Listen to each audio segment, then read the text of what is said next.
But just cut back to what he did next. I mean, he was a man who had a knack for making money. He got into oil futures, then got into real estate, and by the time he was 40, in his early 40s, had $1.5 million saved. And he had to, and one fine day he had to take a decision. Do I make more money, or do I put my money-making talent to some use? And he felt that making money by itself was not enough use of his talent. So then he looked at the poorest country in the globe, that time, which was Bangladesh, just went through civil war and so on. And he ended up there.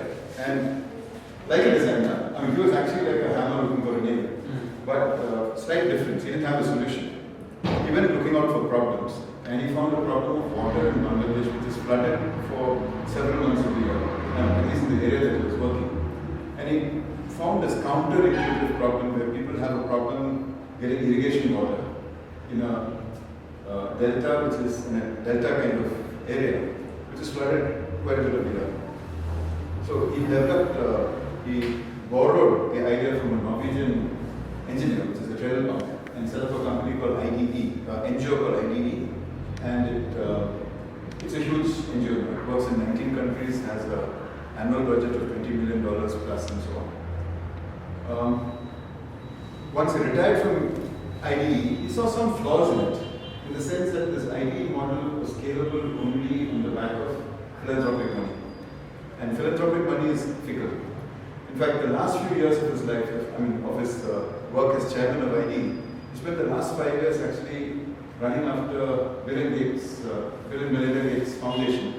And he secured them a $32 million grant, and then said, okay, now I can retire. He retired and said the next business that he'll do will be next thing that he'll do is a business. So he really looked at businesses, and then again looked for a problem that he thought needed solving. And the problem that he chose was this issue of drinking water. And Orissa in India is a place that he's quite familiar with, having started IDE original experiments there. He has a trinity of thoughts. I mean, this is again, I'm looking at it from a design thinking perspective. Don't bother if you can't get a return of 3x as a return on capital invested for a bottom of the pyramid. If you're doing a business for a bottom of a pyramid enterprise or an entrepreneur, or even a farmer, he should be able to earn 3 times the capital expenditure in year 1. Otherwise, don't bother. The third one was very interesting. Don't bother if you haven't spoken to 25 people. We as a designer found that very strange, and I said that, look, we do it all the time. We talk to hundreds of people before we start any new project. It's a slight difference. The first one you'll talk to for at least 6 hours. If you talk to somebody for 6 hours, you actually get into their skin. You get into their skin. And everybody else,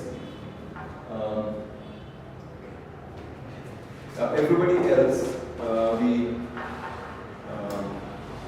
spend about 1.5 hours.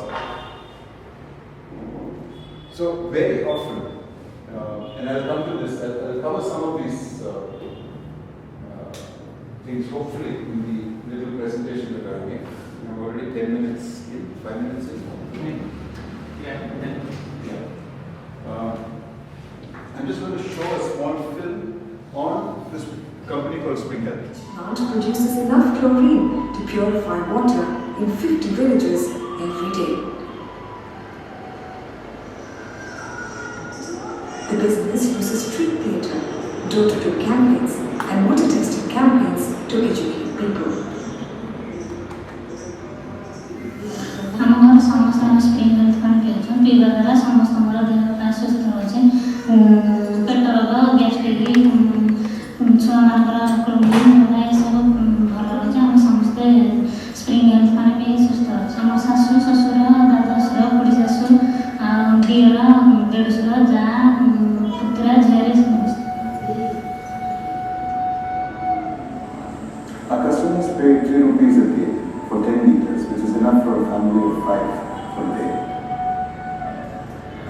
What the world needs now is a revolution in big business that serves a common good instead of just bottom line profits, and that transforms the lives of 2.7 billion and bypass customers in the world who live on less than $2 a day. Big business has reached the limits of centralization, the limits of serving only the richest 10% of the world's customers instead of also including the other 90%. Spring Health has created a strong rural distribution network using enterprising locals. Whether it is maintaining dedicated Spring Health water tanks at the village level or delivering bottled water to village stores or to the consumer's door, locals are engaged.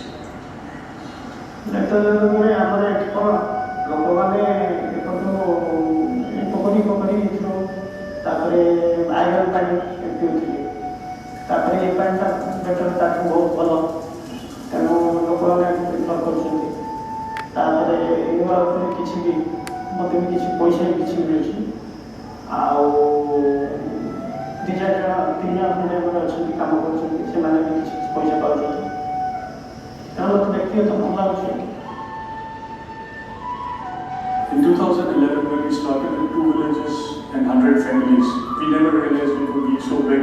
In 2 years, we are in 200 villages with 20,000 families. We cater to 100,000 people on a daily basis. And this has all been possible because we improvised on our marketing activities. We localized it, we got the local thought process into it and made it happen. Addressing an issue as large as clean drinking water has demanded that Spring Health be a learning organization, one that applies simple and affordable techniques such as chlorination and adapts products and services to the culture of its consumers. Daily testing of chlorine strength and water loop testing at the chlorination stage and at the delivery stage ensure that water quality is maintained even as the supply network expands. We need a new generation of frontier multinationals, each of which can transform the livelihood of at least 100 million $2 a day customers, generate 10 billion in annual revenues, and earn sufficient profits to attract international global investment. Spring Health represents a model for those companies. The vision at Spring Health is to improve the lives of 200 million people across the world in the coming decade. It is about reducing the money spent on treating illnesses and reducing deaths associated with illness. It is about improving health.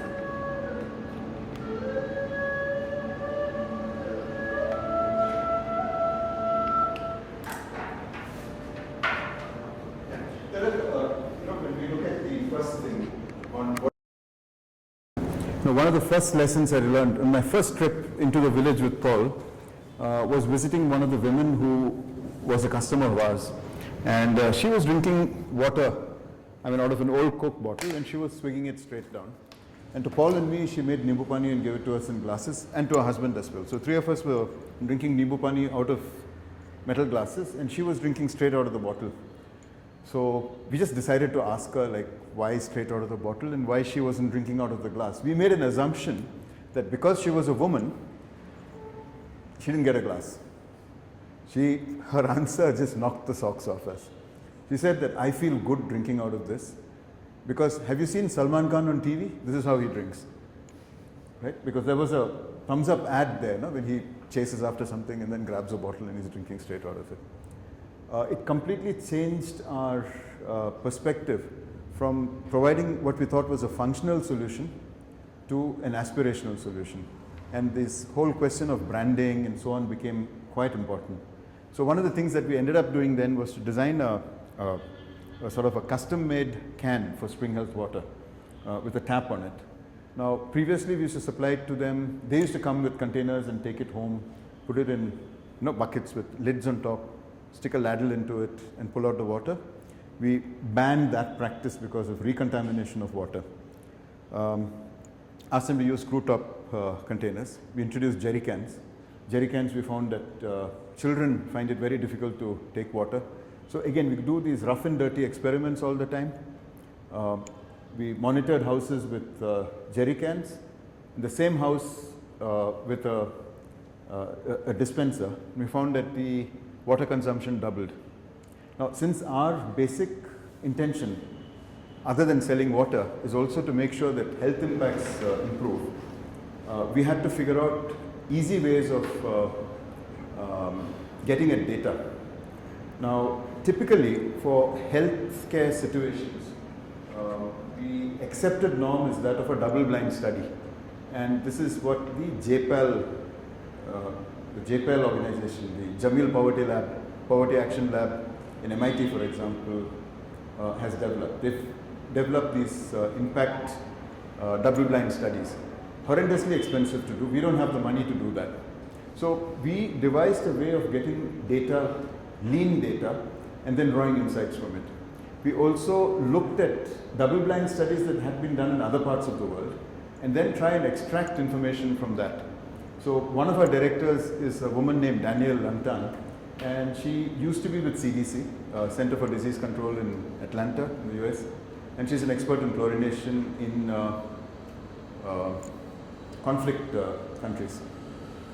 What she told us was that there is empirical data from studies that have already been done that show that if somebody is drinking safe drinking water most of the time, the incidence of stomach ailments drops by about 41%. And this would be like, say, if your normal consumption is about 2 liters from water and 1 liter from other sources like your tea, coffee and your food, if you're drinking at least 1.5 liters a day of safe drinking water, the chances of your getting a stomach ailment comes down by 41%. It doesn't eliminate it. And what's interesting is that this is only one measure. I mean, there's only one part of the solution. The solution actually is much larger. There's a hygiene angle to it, hand washing and so on, which also has to be controlled. So we actually monitor the per capita consumption of water, and that gives us a proxy for what our health impact would be. The other kind of data is, we do surveys in the village to find out to find out about stomach ailments. So very funny, we had the survey designed by a professor from Brunel University, and the questions were, have you had a stomach ailment in the last 3 months, in the last 6 months, in the last year, and how much money did you spend in the last 3 months, in the last 6 months, in the last 1 year? And I went with him personally, did about 200 houses in a village, and they all said we didn't have any stomach ailments. We found 1 or 2 people. We found a chap who had spent, I think, 20,000 rupees on one episode of diarrhea, dysentery. Another couple of cases of typhoid. But otherwise, across the village of 200 people, they said no problem. We tested water sources and the water in their homes and found that about 30 to 40% of the water that they're drinking was contaminated with fecal coliform bacteria, with E. coli bacteria, which is an indicator that they're drinking shit, literally. 80% of the houses had toilets. So, once we went there, we had to sort of dismantle everything that we sort of knew. We assumed that because there are toilets, people are using it. We started visiting toilets. So now the question we ask is, how many goats do you have? How much firewood do you stock and where do you stock it? And usually the answer is a toilet, right? Because nobody uses the toilet, there's no water in it and so on. On stomach ailments, almost across the board, no. So today we use an altered questionnaire. Said, do you have a stomach ailment right now? I mean, do you have diarrhea right now? We had to change the word diarrhea. We had to substitute it with a word called gastric. Now, gastric is a coverall for anything to do with the stomach. If you've got a loose stomach, that's gastric. If you've got a stomach pain, it's gastric. If you've got gas in your stomach, that is gastric, and so on. But even with this level of querying, we would find that there was a gap between what they were reporting to us and what we thought we should be finding. So we became what we call shitectives.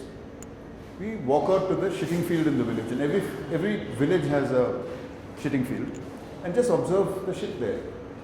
And most of it is, shall we say, pudular? It's puddles of shit. So, I mean, there the evidence is right there in front of our eyes and under our noses.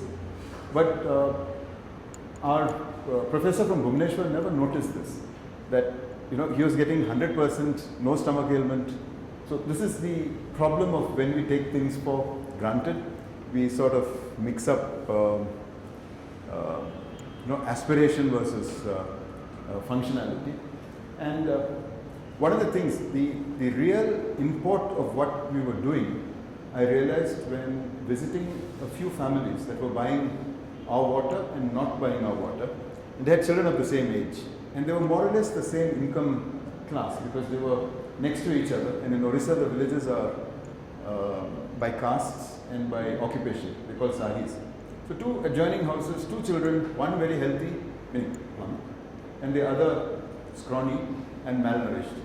And that's when it struck me that there is a huge correlation between nutrition, health and water. And people are just beginning to uncover this correlation. We always think that malnutrition is because of not enough food. But in India, if you look at it, about 42% or 47%, Manmohan Singh in his last year said that 43% I think of Indian children are malnourished, and therefore they come under Muhammad Yunus's description of bonsai children, because they are stunted. Their mental faculties, if you don't get enough food in your nutrition in your first 5 years, then your mental development is also stunted. So lack of safe drinking water actually translates into several generations of, pardon the use of the word, but morons. And it's because of our failure to provide what is a very, very basic need. So our focus has completely shifted from prevention of disease to nutrition. Because now we know what we are chasing after. We're chasing after nutrition. Okay, over and out. Now we get to work.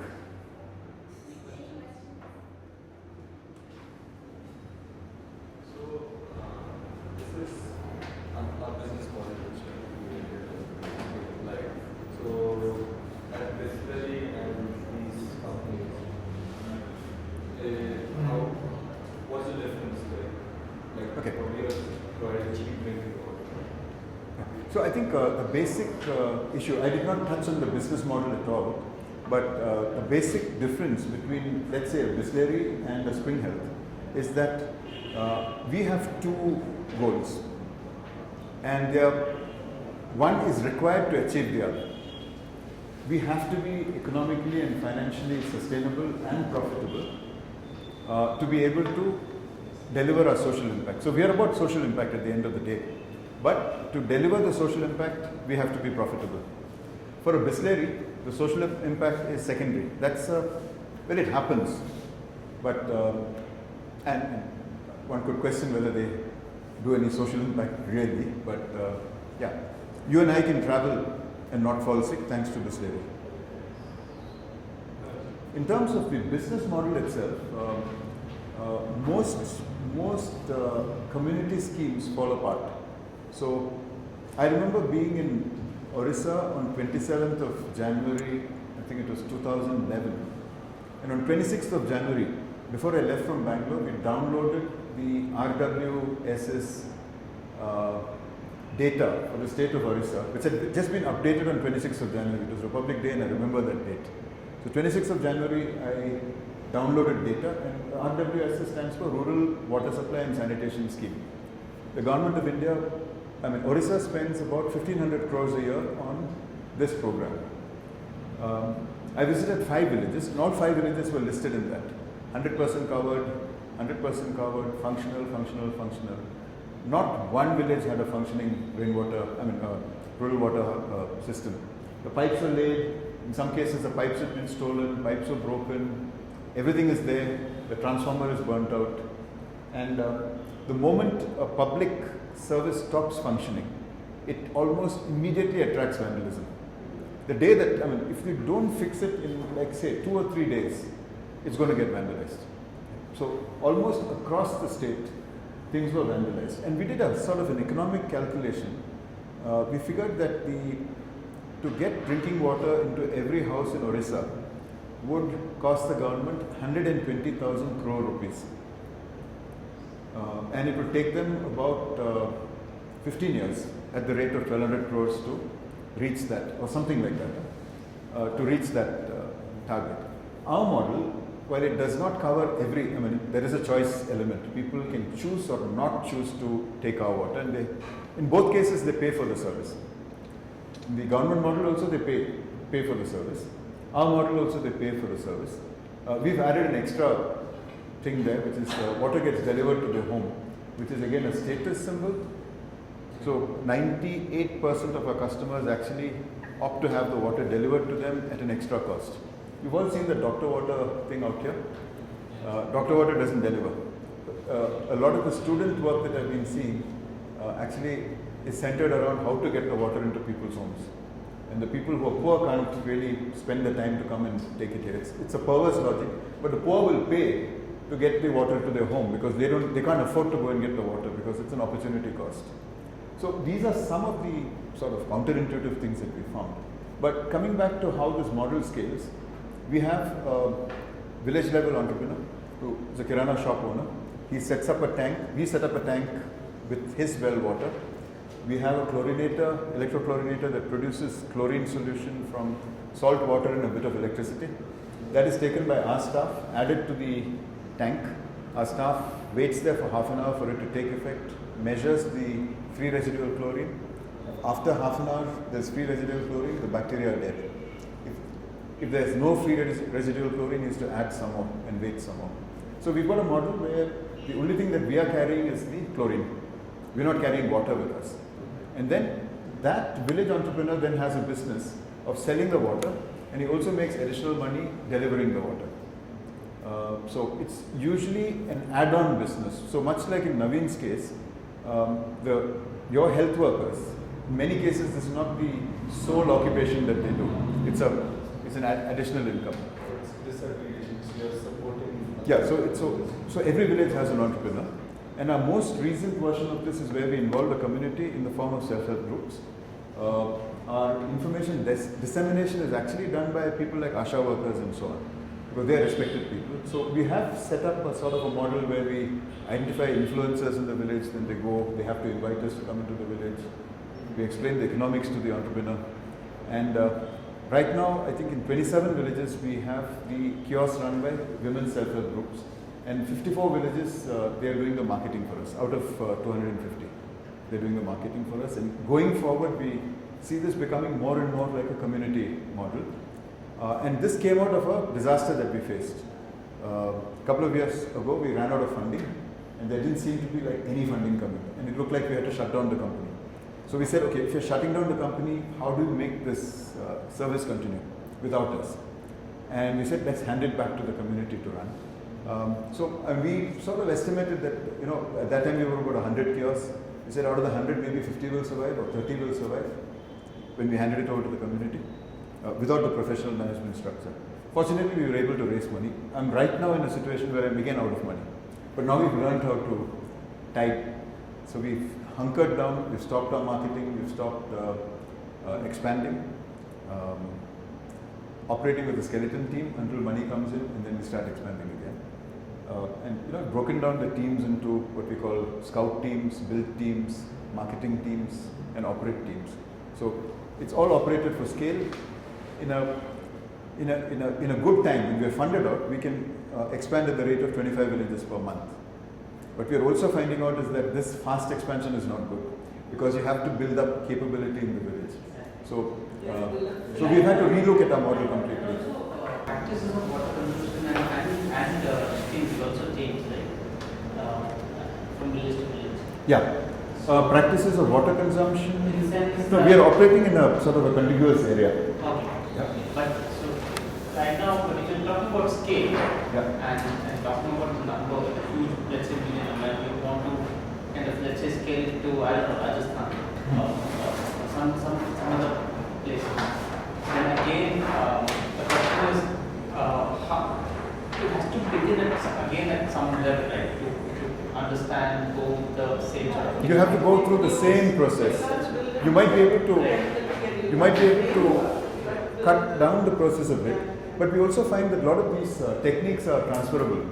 So what we've learned here, we are putting in Channapatna in the Creative Million project. The challenge with these, one of the questions that we asked is, so this is great for Channapatna, and then how will you scale it? Is it scalable? Of course it is scalable.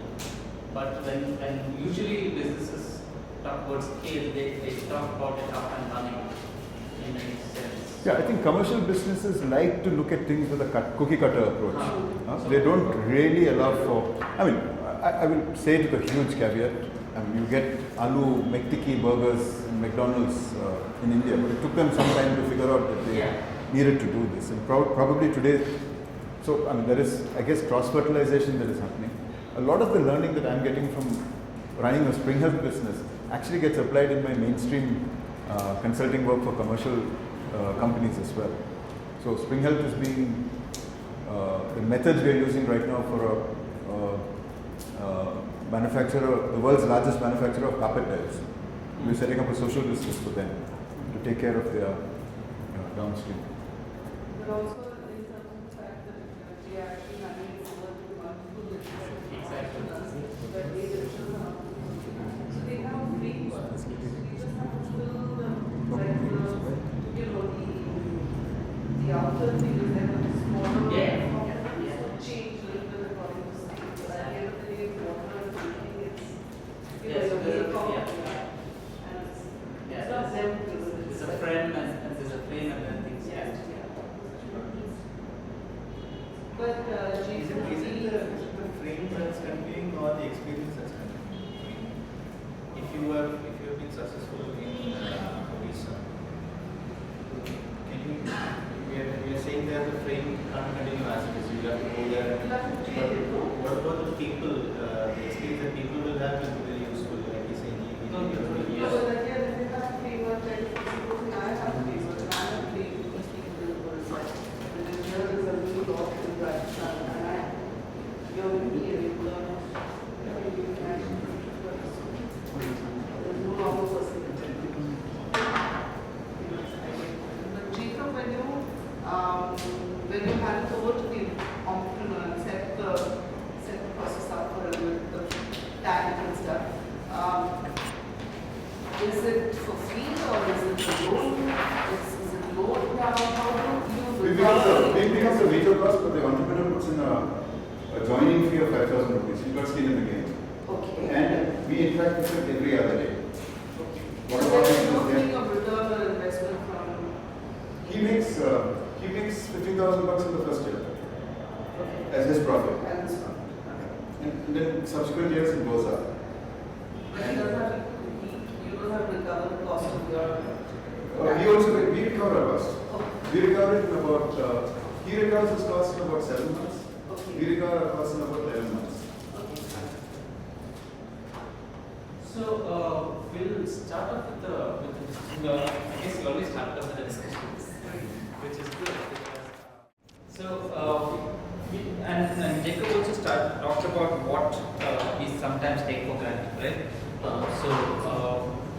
Here at this team initially took for granted that why this woman would drink from a bottle, right? And then that professor, I don't know, from Bhubaneswar, is it? Professor from Bhubaneswar. Yeah.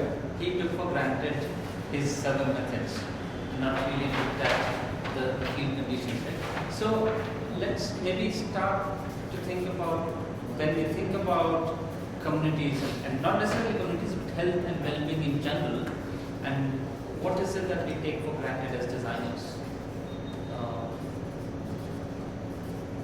So then we can go through each of these questions.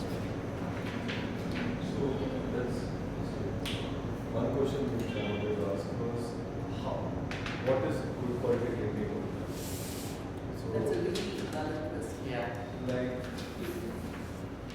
Also, as you ask me, please put down your thoughts on the questions so that we can.